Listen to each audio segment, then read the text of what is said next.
पर रुचि दोनों के ही चेहरे पर उदासी थी, जिसे देखकर पता चला कि ऐसी कोई तो वजह थी जो रुचि को अपने ही घर यानी जयपुर जाने से रोक रही थी, और शायद वो दोनों इस बारे में बात नहीं करना चाहते थे।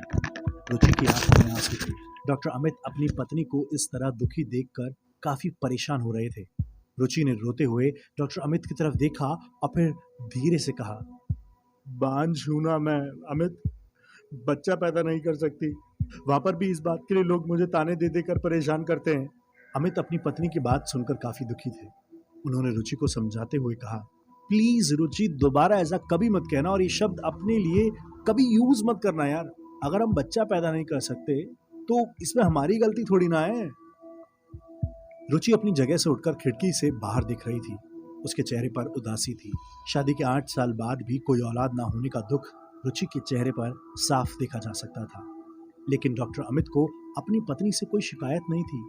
उदासी के साथ रुचि ने कहा, लेकिन ये तो सच है ना अमित कि कभी मेरे शरीर में, मेरे पेट में बच्चा नहीं पल सकता, और मेरी वजह से आप भी।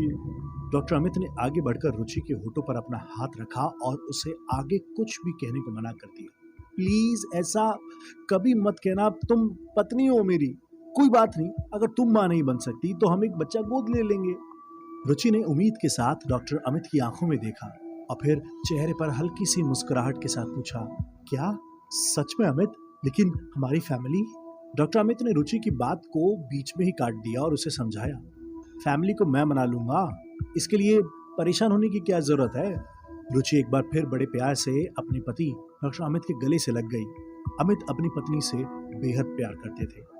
उनकी जिंदगी में सब कुछ अच्छा था, लेकिन अब रुचि का मां न बन पाना डॉक्टर अमित के घर वालों को बिल्कुल नापसंद था, और इसी वजह से घर वाले और रिश्तेदार रुचि को बार बार ताना दिया करते थे, जिसकी वजह से रुचि अपने घर जाना पसंद नहीं करती थी, और डॉक्टर अमित के साथ वह इस छोटे से गांव में खुश थी। कुछ देर के बाद डॉक्टर अमित ने रुचि को बताया कि वह गांव के पंडित जी से बात करके घर में पूजा करवाएंगे। देखो रुचि, मैं नहाकर जरा मंदिर जाकर आता हूँ और पंडित जी को घर बुला लेता हूँ, तब तक तुम पूजा की तैयारियां शुरू कर लो। रुचि ने मुस्कुराते हुए जवाब दिया, ठीक है, लेकिन देखिए अगर कुछ भी ऐसा वैसा हुआ ना तो हमें इस घर को बिल्कुल खाली कर देंगे, यहाँ नहीं रहेंगे। डॉक्टर अमित पंडित जी को अपने घर बुलाने के लिए घर से बाहर जाने लगे, लेकिन रुचि उस वक्त बहुत डरी हुई थी। अमित, मुझे बहुत डर लग रहा है अकेले। अमित ने मुस्कुराते हुए जवाब दिया, अरे अब डरने की कोई बात नहीं है रुचि, अभी थोड़ी ना रात है, देखो मैं बस अभी आता हूँ, ठीक है ना, तुम डरना मत। बड़ी हिम्मत के साथ रुचि ने अपने आप को संभाला और फिर अमित को घर से बाहर जाने की परमिशन दे दी। डॉक्टर अमित कुछ देर के लिए बाहर चले गए। रुचि भी रात की बातों को भूलकर घर के कामकाज में अपना मन लगाने की कोशिश कर रही थी। डॉक्टर अमित को गए हुए अभी कुछ ही देरी हुई थी और रुचि रसोई में जाकर खाना बनाने की तैयारी में जुट गई। ठीक उसी वक्त रसोई के बाहर से किसी के चलने की आवाज सुनाई दी। ऐसा लगा जैसे किसी के घुंघरू की आवाज थी। एक पल के लिए रुचि की धड़कनें रुक गई। उसे अजीब सी घबराहट होने लगी। रुचि ने घबराते हुए पूछा, कौन है वहां पर? लेकिन वहां से कोई जवाब नहीं आया। रुचि के पैर जैसे एक जगह पर जम गए थे। डर की वजह से उसने एक कदम भी आगे नहीं बढ़ाया। फिर से वही आवाज आने लगी। किसी के पायलों की आवाज थी, जैसे कोई बहुत सारे घुंघरू वाली पायल पहनकर घर में इधर उधर चल रहा हो। रुचि के मन में बहुत सारे सवाल चल रहे थे। कहीं फिर से कोई, और कल रात को जो हुआ था, नहीं, अभी तो अमित भी घर पे नहीं है, ऐसा नहीं हो सकता। रुचि के हाथ में सब्जी काटने का चाकू था। रुचि ने उसी चाकू को हाथ में कसकर पकड़ लिया और फिर रसोई के दरवाजे से बाहर की तरफ आई। अपनी नजरें चारों तरफ दौड़ाकर उसने देखा, लेकिन उसे वहां कोई नजर नहीं आया। ठीक उसी वक्त किसी ने धीरे से रुचि के कंधे पर हाथ रखा। रुचि ने पलटकर हाथ में पकड़े हुए चाकू को आगे बढ़ाया। ये क्या कर रही हो मैडम जी? मैं तो लक्ष्मी हूँ। साहब जी मिले थे मेरे को बाहर, कह रहे थे आप घर में अकेली हो तो मैं आ जाऊं। लक्ष्मी को अपने सामने देखकर रुचि की सांस में सांस आ गई। तुमने तो मुझे डरा ही दिया था लक्ष्मी, और तुम यहाँ वहां क्यों घूम रही थी? लक्ष्मी अपने लंबे से घूंघट को और भी ज्यादा नीचे खींचते हुए वहां जमीन पर बैठ गई और हंसते हुए कहा, मैडम जी आज तो थाने मारी जान ही ले ली होती, शुक्र है ऊपर वाले का मैं बच गई। रुचि ने झटके के साथ वह चाकू अपने हाथ से हटाकर टेबल पर रख दिया और टेबल पर रखा पानी का ग्लास एक ही घूंट में पी लिया। रुचि की ऐसी हालत देखकर लक्ष्मी को उस पर शक हुआ। क्या बात है मैडम, आज सवेरे भी मैंने डॉक्टर साहब को पूछा था, सब ठीक तो है ना मैडम जी? पहले तो रुचि को लगा कि उसे लक्ष्मी के साथ कोई बात शेयर नहीं करनी चाहिए। कुछ भी नहीं बताना चाहिए। लेकिन रुचि की घबराहट और उसका डर अब हद से ज्यादा बढ़ चुका था, और इसीलिए उसने लक्ष्मी से पूछा, एक बात बता लक्ष्मी, क्या इस गांव में सचमुच आत्माएं घूमती हैं? रुचि की बात सुनकर लक्ष्मी जोर जोर से तालियां बजा बजा कर हंसने लगी। लक्ष्मी को इस तरह हंसते देखकर रुचि को गुस्सा आ रहा था। कुछ देर के बाद अपनी हंसी पर काबू करने के बाद लक्ष्मी ने जवाब दिया, अब ये बात कहाँ से आ गई? और मैडम जी, रही बात बुरी आत्माओं की, जो बस आंधी चले है ना, वो थोड़ा डर है, बाकी ऐसा कुछ ना है। लेकिन लक्ष्मी अपनी बात को अधूरा छोड़कर चुप हो गई। रुचि ने उसे सवाल किया, लेकिन लेकिन क्या? पूरी बात बताओ। लक्ष्मी ने बेहद धीमी आवाज में जवाब दिया, वह डायन छोड़ती ना है किसी को। अगर एक बार किसी के गले पड़ जाए ना मैडम जी, तो जान लेकर ही पीछा छोड़ती है। रुचि ने अपने दुपट्टे से माथे का पसीना पोंछते हुए लक्ष्मी से पूछा, वो क्या है ना लक्ष्मी, कल रात को मैंने कुछ देखा था बाजू वाली छत पर। लक्ष्मी अपने कान लगाकर बड़े ध्यान से रुचि की बातें सुन रही थी। जैसे ही रुचि ने बाजू वाली छत का जिक्र किया, लक्ष्मी झटके से उठकर अपनी जगह से खड़ी हो गई और रुचि के पास आकर उसके कान में धीरे से कहा, उसकी तरफ कभी ना देखना मैडम जी, काला जादू करे है वह औरत, बांझ है ना, बांझ, औलाद ना होती उसके, थारे को उसके साए से भी दूर रहना चाहिए। लक्ष्मी ने यह शब्द रुचि के कानों में कुछ इस तरह कहा कि पहले से ही डरी हुई रुचि का दिल जोर जोर से धड़कने लग गया और उसने घबराते हुए पूछा, क्या तुम सच कह रही हो? कल रात को मैंने उसकी छत पर किसी बच्चे को देखा था। रुचि की बात सुनकर लक्ष्मी एकदम से चुप हो गई। क्या बात कर रहे हो मैडम जी? उसके घर में तो कोई टाबर ही ना है, उसकी तो कोई औलाद ही ना है, पति छोड़कर चला गया और मारे को तो कोई बहुत बड़ी गड़बड़ी लगे है। लो साहब जी आ गए, अब मैं चलूं। घर के दरवाजे के अंदर आते हुए डॉक्टर अमित को देखकर लक्ष्मी ने रुचि से ये बात कही और अपनी जगह से उठकर दरवाजे के बाहर की तरफ निकल गई। डॉक्टर अमित उसे बाहर जाते हुए देख रहे थे। उन्होंने लक्ष्मी की तरफ देखते हुए रुचि से कहा, बड़ी अजीब सी औरत है यार, सुबह तो कह रही थी जोधपुर जाना है, और जब मैं घर के बाहर निकला तो घर के बाहर घूम रही थी, पता नहीं। लेकिन रुचि ने अमित की बात को अनसुना कर दिया और उससे पूछा, पंडित जी कहाँ हैं अमित? वो तो कहीं नजर नहीं आ रहे। रुचि के सवाल पर अमित ने रुचि को बताया कि पंडित जी किसी काम से बाहर गए हुए थे और गांव में कोई दूसरा मंदिर भी नहीं था। अमित की बात सुनकर रुचि थोड़ा सा परेशान हो गई। लेकिन अमित, अगर घर में पूजा नहीं हुई तो वो बुरी आत्मा। अमित ने रुचि को समझाया, ऐसा नहीं कहते रुचि, कुछ नहीं होने वाला, तुम चिंता मत करो। आज मैं हॉस्पिटल नहीं जाऊंगा, ओके? तुम्हारे साथ घर पे ही रहने वाला हूँ। अपनी पत्नी रुचि के डरे होने की वजह से डॉक्टर अमित ने उस दिन छुट्टी ले ली थी। पूरा दिन उन्होंने घर पर रुचि के साथ बिताया। शाम का वक्त था।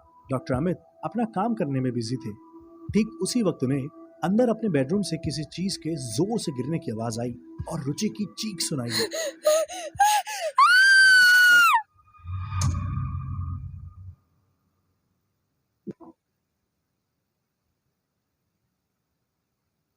उस तेज आवाज को सुनकर डॉक्टर अमित दौड़कर अंदर अपने बेडरूम की तरफ भागते हैं। वहां जाकर जो उन्हें दिखा, उसके बाद वो बुरी तरह घबरा गए थे। डॉक्टर अमित ने देखा कि बाथरूम का दरवाजा खुला हुआ था और रुचि वहां पर बेहोश पड़ी हुई थी। रुचि को इस हालत में देखकर डॉक्टर अमित को कुछ समझ नहीं आया। उन्होंने रुचि को अपनी बाहों में उठाया और तेज कदमों से बाहर निकल कर आए।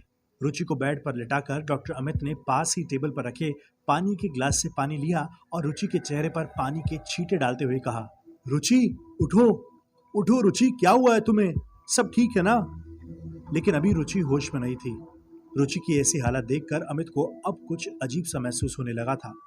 जिस बात पर वो भरोसा नहीं करना चाहते थे, वह बात उन्हें अब सच होती हुई महसूस हो रही थी। इस तरह अचानक रुचि का बेहोश हो जाना डॉक्टर अमित की समझ से बाहर था। डॉक्टर अमित ने अपने आप से ही कहा, मुझे रुचि को हॉस्पिटल ले जाना चाहिए। हे भगवान, ये सब क्या हो रहा है? मुझे कुछ समझ नहीं आ रहा है। सचमुच घर पर किसी बुरी आत्मा का साया है? डॉक्टर अमित ने एक बार फिर से रुचि को अपनी बाहों में उठाया और घर से बाहर आकर अपनी गाड़ी में बिठा दिया। डॉक्टर अमित रुचि को लेकर हॉस्पिटल की तरफ जा रहे थे। कुछ ही देर बाद डॉक्टर अमित हॉस्पिटल पहुंचे और वहां पर उन्होंने रुचि का चेकअप करवाया। उन्होंने हॉस्पिटल के स्टाफ एम्प्लॉय विजय को इंस्ट्रक्शन देते हुए कहा, ये कुछ टेस्ट हैं जो लेबोरेटरी में होने हैं, और देखो जितनी जल्दी हो सके रिपोर्ट मंगवाने की कोशिश करना। विजय ने रुचि के ब्लड सैंपल्स लैब में भिजवा दिए थे। कुछ देर के बाद रुचि को होश आ गया और उसने अपने पति डॉक्टर अमित से पूछा, अमित, हम यहाँ क्या कर रहे हैं? मेरा मतलब हम तो घर पे थे ना? हम यहाँ हॉस्पिटल में क्या कर रहे हैं? क्या हुआ है मुझे? सब ठीक तो है ना? रुचि की आंखों में डर साफ दिखाई दे रहा था। ऐसा लगता था जैसे पिछले कुछ दिनों में जो कुछ भी हुआ था, उसने रुचि के दिमाग पर बहुत गहरा असर छोड़ा था। डॉक्टर अमित ने रुचि को समझाते हुए कहा, तुम अचानक से बेहोश हो गई थी। मैं डर गया था रुचि। अब तुम ठीक हो ना? कुछ पल के लिए रुचि ने अपने पति डॉक्टर अमित की बात का कोई जवाब नहीं दिया। बस काफी डरी हुई आंखों से वह एक टक दीवार की तरफ देखे जा रही थी। डॉक्टर अमित रुचि के चेहरे पर डर देखकर घबरा गए थे। क्या हुआ? तुम इतनी डरी हुई क्यों? मैंने कहा सब कुछ ठीक है ना? अभी तुम्हारी रिपोर्ट्स आ जाएगी एंड सब कुछ क्लियर हो जाएगा। कुछ देर बाद रुचि ने डरी हुई आवाज में जवाब दिया। वह फिर से आई थी अमित। एक बार के लिए डॉक्टर अमित को कुछ समझ नहीं आया और उन्होंने रुचि से सवाल किया, वो वो कौन? मैं, मैं कुछ समझा नहीं। तुम किसकी बात कर रही हो? लेकिन इससे पहले कि रुचि अपने पति की कोई बात का जवाब दे पाती, विजय वहां पर आ चुका था। उसने सारी टेस्ट रिपोर्ट्स डॉक्टर अमित को पकड़ाते हुए कहा, सर ये मैडम की रिपोर्ट्स, आप चेक कर लीजिए। डॉक्टर अमित ने विजय से वे रिपोर्ट्स अपने हाथ में ली और फिर उन्हें चेक करने लगे। लेकिन रुचि की मेडिकल रिपोर्ट्स में जो कुछ लिखा हुआ था उसे पढ़ने के बाद डॉक्टर अमित को अपनी आंखों पर भरोसा नहीं हुआ। एक पल के लिए उन्हें समझ नहीं आया कि जो कुछ वह देख रहे हैं उसके लिए उन्हें खुश होना चाहिए या फिर हैरान, क्योंकि बात ही कुछ ऐसी थी। डॉक्टर अमित के मुंह से निकल गया, ऐसा कैसे हो सकता है? This is impossible. रुचि ने हैरान होकर डॉक्टर अमित के चेहरे की तरफ देखकर उनसे पूछा, क्या हुआ अमित? क्या लिखा है मेरी रिपोर्ट्स में? सब कुछ ठीक तो है ना? मुझे कुछ। डॉक्टर अमित ने लड़खड़ाती हुई सी आवाज में जवाब दिया, मेरे कुछ समझ में नहीं आ रहा है रुचि। तुम्हारी रिपोर्ट देखकर मेरा मतलब। जब डॉक्टर अमित ने रुचि को कोई जवाब साफ साफ नहीं दिया तो रुचि ने झटके से वो रिपोर्ट्स डॉक्टर अमित के हाथ से छीन ली और उसे देखने के बाद रुचि की भी वही हालत थी जो कुछ देर पहले डॉक्टर अमित की थी। I am pregnant. लेकिन ये अमित, ये कैसे हो सकता है? मैं प्रेग्नेंट कैसे हो सकती हूँ? डॉक्टर अमित और रुचि की शादी को कई साल हो चुके थे और काफी कोशिशों के बाद भी उन दोनों की कोई संतान नहीं थी। डॉक्टर्स ने भी मेडिकली डिक्लेयर कर दिया था कि रुचि के अंदर मां बनने की कैपेसिटी नहीं है। लेकिन फिर अचानक से रुचि की प्रेगनेंसी रिपोर्ट का पॉजिटिव आ जाना दोनों के समझ से बाहर था। रिपोर्ट देखने के बाद रुचि और भी ज्यादा डरी हुई थी। मैंने आपसे कहा था ना अमित, वो वापस आई थी। उस वक्त मैं बाथरूम में बेहोश हुई थी ना, वह वहीं थी, ठीक मेरे सामने। और ये सब कुछ उसी ने किया है। डॉक्टर अमित को लगा कि हो ना हो कोई तो ऐसी बात थी जो रुचि के साथ गलत हुई थी। शायद उस बाथरूम में कोई हादसा, और इसीलिए उन्होंने रुचि से पूरी बात अच्छे से बताने के लिए कहा, देखो रुचि, जो कुछ भी हुआ है वो मुझे साफ साफ बताओ। किसे देखा था तुमने वहां पर? रुचि ने डॉक्टर अमित को अपने बेहोश होने की वजह बताना शुरू किया। मैं बाथरूम में थी, चेहरा धो रही थी वॉश बेसिन में। लेकिन तभी अचानक बाथरूम की लाइट्स ऑन ऑफ होने लगी और फिर सामने मेरे उसका चेहरा। इतना कहकर रुचि ने अपनी आंखें कसकर बंद कर ली। उसकी आंखों से आंसू बह रहे थे और चेहरे पर डर था। डर की वजह से रुचि के हाथों की दोनों मुट्ठियां कसकर बंद हो गई थी।